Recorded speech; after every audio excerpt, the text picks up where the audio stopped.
and dog owners, and I have 2 dogs myself, one of whom is, 15 and has gotten pretty creaky. We want a good quality of life. We want, our pets to be pain-free. We want them to be happy and vibrant and enjoy their life.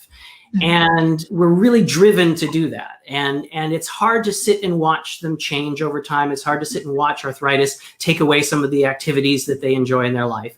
And that creates a motivation to do stuff, right?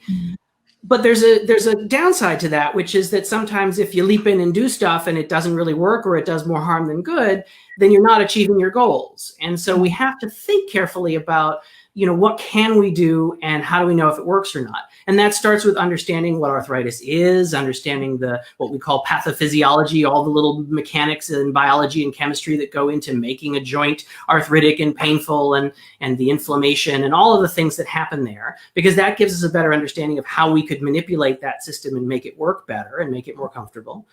And then we have to think about, how do we test ideas? I come up with a great idea. Oh, well, there's a lot of inflammation here, and this supplement or this drug is an anti-inflammatory, so it might help with arthritis. Now, how do I find out if that's actually true, right?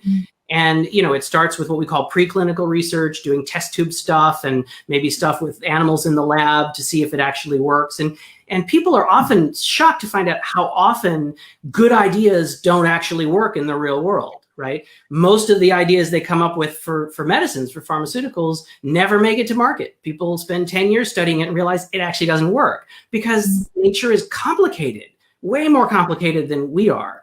And it's hard for us to understand it. And simple, straightforward answers, are rarely there. So there's a whole process of studying and testing things. And the end point of that is to put it in real animals with real arthritis in the real world, right? Your dog, my dog, and then to watch what happens in a systematic way. And this is the hardest part, I think, for people to understand and to accept. We're very good as creatures, as human beings, at looking at the world and seeing relationships between things and figuring out that that's connected to that and that caused that to happen. But that system goes wrong an awful lot, right? Your dog is getting worse and worse and limpier and limpier and more uncomfortable. And finally you feel like, I got to do something, and you try something and it starts to get better. And it's obvious that what you did was the reason it got better, right? I mean, what other explanation could there be?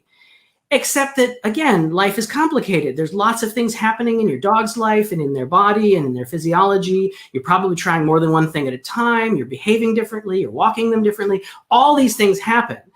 And the only thing that you know about is the one thing that you're focused on that you did. So you give that the credit or the blame for whatever happens. But that's why we have science, right? Because we have ways of figuring out whether stuff actually is directly responsible or whether it's an accident or a coincidence, or, we can talk a little bit about a placebo effect and what that means. There are all of these things that can